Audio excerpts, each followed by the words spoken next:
What would you do if your neighbors came knocking for supplies during a crisis? A chilling thought, isn't it? As the old saying goes, by failing to prepare, you are preparing to fail.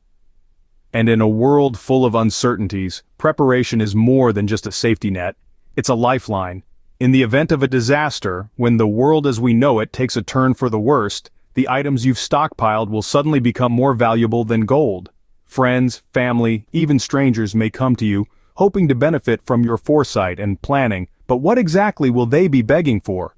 What items will be in the highest demand when the grid goes down and society is on the brink? The answers might surprise you. So, buckle up and let's dive into the top 9 items that people will most likely come knocking for when disaster strikes. When the chips are down, food and water become the currency of survival. In a crisis, these essentials quickly rise to the top of everyone's wish list. And it's no wonder why. These are the very basics of human survival. Without food and water, our bodies simply can't function. Now, as someone who is prepared, you might find yourself with a surplus of these coveted supplies. But remember, sharing is not just about generosity, it's also about strategy. It's crucial to manage your stockpile wisely. Consider rationing your supplies, only providing what is necessary to sustain life. Distribute portions that can last for a day or two, rather than giving away large quantities that might attract unwanted attention. In times of crisis, it's essential to balance compassion with caution. Your food and water supplies are your lifeline. Handle them carefully, and they will serve you well. Remember, a well-managed food and water supply can mean the difference between life and death. In a world without electricity, even the simplest kitchen tools become invaluable. Picture this: the power is out, and you have a pantry full of canned goods, but no way to open them. That's where manual kitchen tools, like can openers, come to the rescue. These tools might seem trivial now, but in a survival situation, they're worth their weight in gold. Why? Because they're not dependent on electricity or batteries. They're simple, durable, and can last for years if taken care of properly. So how do you handle requests for these items? First, consider if you have any extras to spare. Remember, your survival comes first. If you decide to share, make sure you're not leaving yourself in a bind. You can also teach others how to make do with what they have. For instance, there are ways to open a can without a can opener. It's all about being resourceful. Smart prepping means being prepared with essential, often overlooked tools. When hospitals are overwhelmed, your first aid kit could save a life.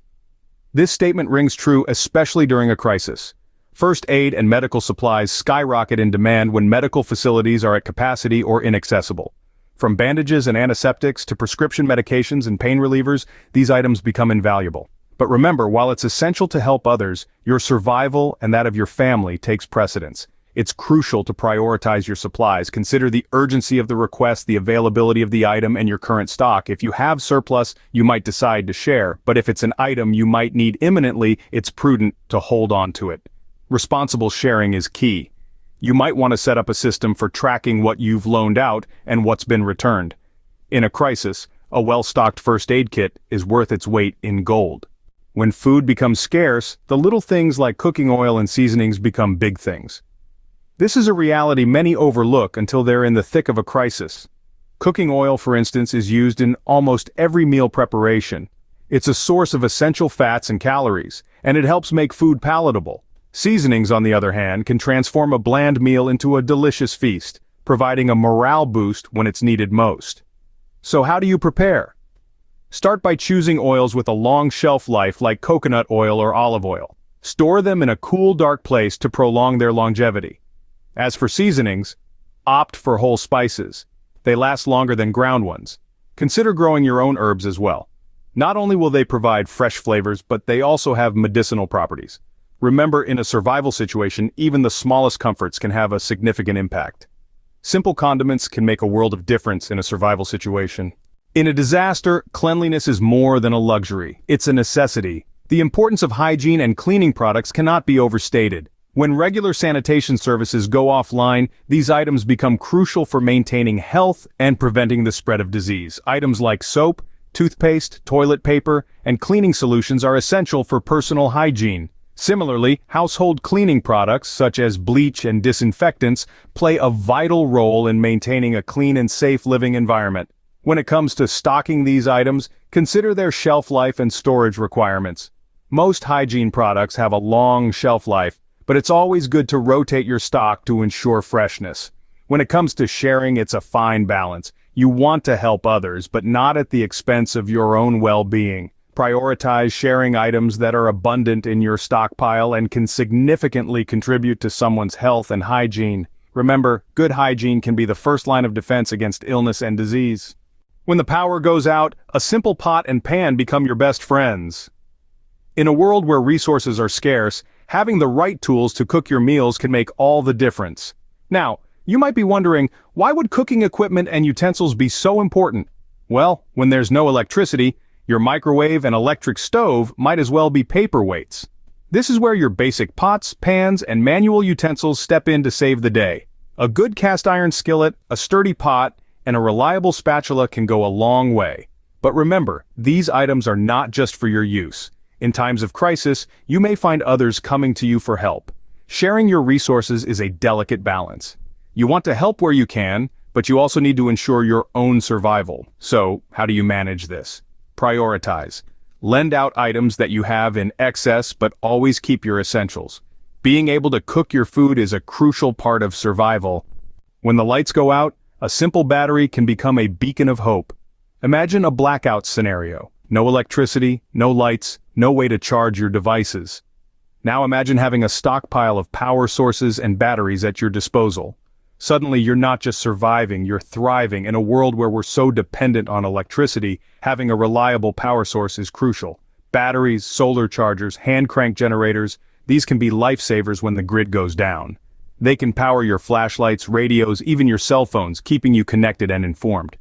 But remember, these resources are finite. Conservation is key. Use them wisely and only when necessary. And when it comes to sharing, discretion is vital. You never know how long a crisis will last, and you don't want to deplete your stockpile too quickly. A reliable power source can mean the difference between light and darkness. So plan wisely, conserve diligently, and share responsibly. When the cold sets in, a warm blanket can be a lifesaver. In a post-disaster world, the demand for warm clothing and blankets skyrockets, particularly in colder climates. These essential items can mean the difference between life and death when heating systems fail or when people are forced to take shelter outdoors. So how do you prepare for this? Start by stockpiling a variety of warm clothing options, from thermal underwear to heavy-duty coats. And don't forget about hats, gloves, and scarves. These smaller items can make a big difference in retaining body heat. When it comes to blankets, consider those made from wool or other thermal materials. Space-saving options like emergency thermal blankets can also be a wise addition to your stockpile. Managing these items is as crucial as acquiring them. Try to keep a balance between what you can spare and what you absolutely need to keep for yourself and your family. Remember, staying warm is a fundamental survival need. When everything else is gone, fire can be your best friend. It provides heat, cooks food, and can even serve as a signal for rescue. In survival situations, fire starters and cooking fuel are often hot commodities. Whether it's a simple match or a high-tech magnesium fire starter, these tools often become the difference between a warm meal and going hungry. But how do you deal with requests for these vital resources without depleting your own supplies? First, consider stockpiling a variety of fire starters and fuels, from traditional matches and lighters to more durable options like flint and steel or fire pistons. Also, consider bartering. Perhaps you exchange a small amount of your cooking fuel for something else you need. Remember, the goal is not to hoard, but to ensure survival for as many people as possible. Ultimately, being prepared means understanding the importance of these tools and managing them wisely. Fire is one of the most basic yet crucial survival tools. In a disaster, the world changes, and what was once commonplace becomes a lifeline.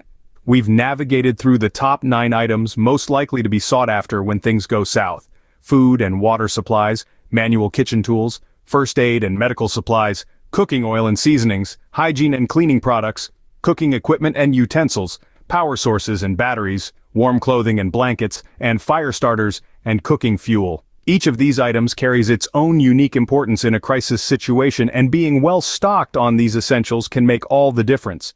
The key lies in careful planning, wise management, and responsible sharing. As we've learned, preparation is not just about hoarding. It's about understanding the demands of a crisis and responding effectively. Remember, the best time to prepare for a disaster is before it happens. Stay safe, stay prepared, and stay vigilant.